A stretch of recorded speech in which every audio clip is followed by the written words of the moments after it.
Azibambo sakufuna kubwera m'manyumba. Komano mukudziwa chifukwa chake.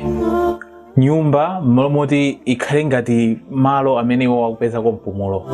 Nyumba mlomoti ikhale paradise yawo kumene nkhawa zawo zonse zikukathera. Nyumba yasanduka chinthu chopsa kwambiri kwa iwo.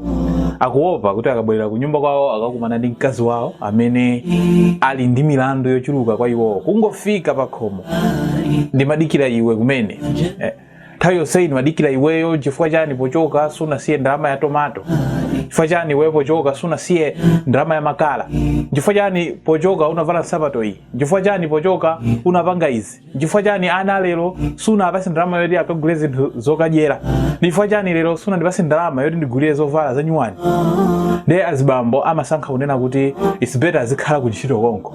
Mbambo Sunday tsiku lokhala pa khomo ndi ana ake lakalaka atanyamuka kupita ku ntchito kuti mwina kumeneko ndi kumene angathe kukapeza mtendere, kumeneko ndi kumene angathe kukumana ndi anzake ndi kukakhala ndi mtendere.